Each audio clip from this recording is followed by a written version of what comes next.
Yeah, so this is my book, Asuras. It's named after these characters from Hindu mythology who are demons, but like they didn't used to be. They were just they became demonized because of their like unchecked knowledge seeking, basically, for their lack of humility. There's some political things there that if you guys are interested, you should look into. Turn it up. Okay, I'll talk louder. Yeah. So I'm going to read some poems from my book, and then I'm going to read some new poems that I've been working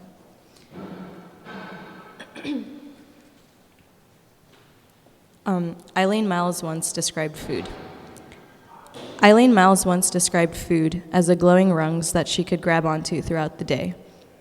I think about this in the water of an empty pool. Nearly all water frightens me with its cold and impersonal desire to constantly be murdering. I will drown, I know this. I will drown in some kind of ridiculous liquid. I cling onto a metal bar and place my cheek against it. I am falling in love rapidly, and I don't want this moment to be about love, but as it turns out. This one's called Brown. Let life be a stochastic process. Over time, the collection of random events kill once and for all the notion that this see-through medium is anything or anyone's fault. See, you and I have moved, together brownly and pale, into a space that we will soon leave. We will make the sort of imprint on the other that one water molecule leaves on another.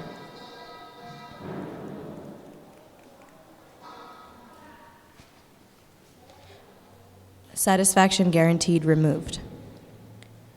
Robert Rauschenberg lights a cigarette. Hot day in an empty Vegas parking lot. Horizon line upon horizon line upon horizon. Someone has removed the letters satisfaction guaranteed. Robert Rauschenberg considers the fact that the San Francisco MoMA will digitally enhance an infrared scan of his own erasure to find de Kooning's drawing still bending underneath. Skinny ghosts trapped under the massive weight of mythology. Robert Rauschenberg flicks his cigarette and goes to school to learn how to make lasers. The world remains largely unchanged.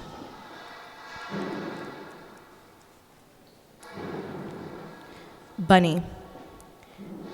The same woman with gray hair finds me on 21st Street and asks me for money. I say no, I'm sorry. I go to an expensive restaurant and eat well-fried food alone because I'm sad about a boy. I am a minor villain in her life.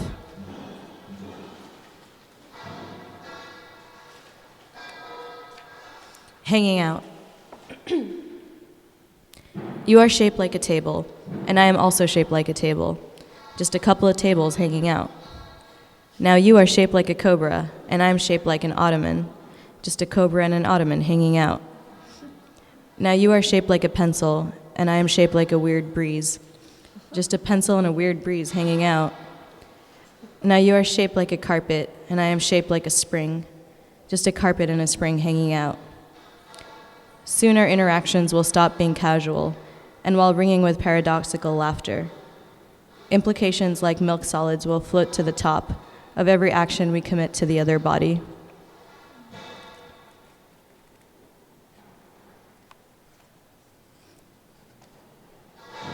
Cogitation in the age of mechanical reproduction.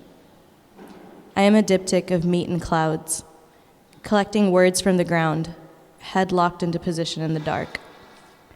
River water flickers in an old screen of reality, Death March night hike. Flashes of black dirt jewels, in silver shoals of fire-smooth charcoal. Glittering animal feces, encrusted with dew, a fistful of trial mix. Almond is a naked almond, aureolin is a cold morning ray, celeste is a blue. Take these pictures at night with an ugly flash for your soft focus room. In a sulfuric bath on a mountain, looking up to see a grinning bobcat, thoughts still appear inside of white boxes, bracketed with a blinking.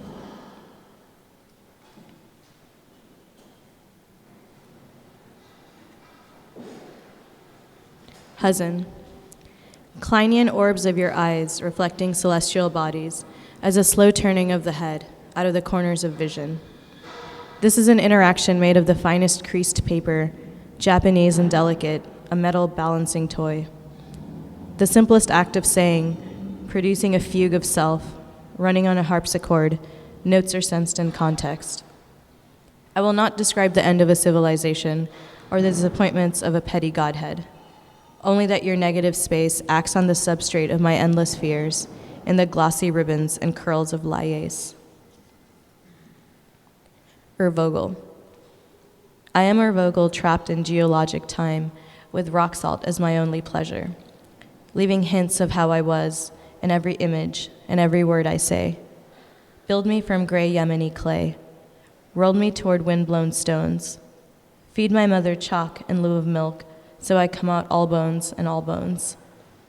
Spoon me mud in your romantic vision of a green past of deadly pastures, while I have dreams of the sea-squirt tunic of your mouth rounded, pulling me toward the faucet, pouring out bright strings of code, of how to build you entirely from scratch. I've just now awoken to find myself alone, a lifetime of striking one match. Classifying is a difficult job. I want you to use the word love. Please give me a peat pulp pillow to chew when it's clear that there is no more of you.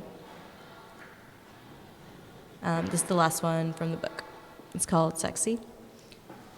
String fawn velvet bikini, flecks of white on the mirror, zinc-smeared earlobes, drenched in blue diesel, iconography of pink and deep red power play, acrylic nail shrapnel, gel-coated eyelids, dark lips studded with downy white feathers, pale powdered girl limbs, oiled-up moon eyelids, glowing heliotropic green light, vascular beating visible through transparent mouth membrane, movement of Natasha, Natasha, Natasha, glassy surface tension, tight clicks of hard plastic, blowing lightly over morning, condensed milk spiced coffee, metallic gold flaking crumbs of buttered fingers wet with, saturated fats densely dripping, in islets of nurture and nature and evil green caskets, nudge out the cream burden of mother, of mother.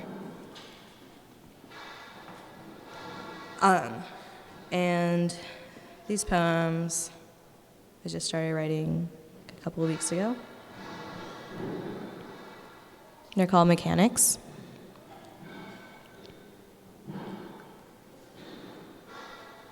Fame.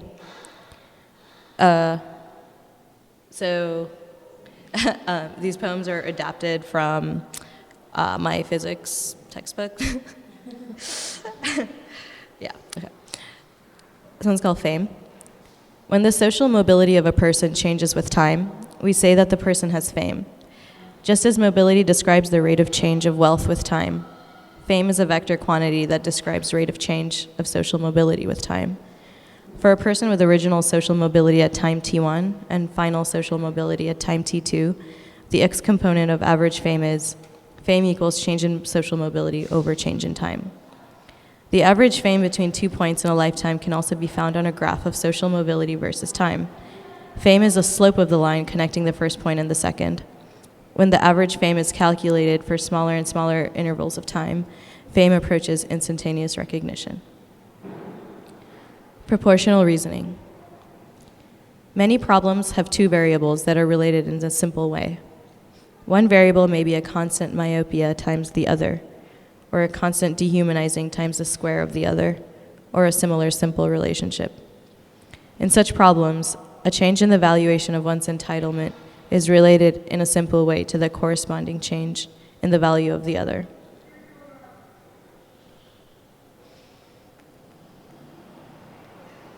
Freely falling girls.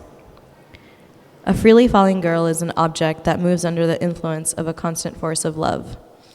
The term free fall includes girls that are initially vacant, as well as girls that have an initial swelling or dwindling desire. When the effects of self-preservation are excluded, all girl bodies at a particular age fall with the same desperation, regardless of their size or weight. The constant desperation of freely falling girls is called the desperation due to love, and we denote its magnitude with the letter I. At or near the Earth's surface, the value of I is approximately 3 acts of self-erasure over weeks squared. This last poem is called Pascal's Principle. Anxiety is transmitted equally through a population in a sealed vessel. Thanks.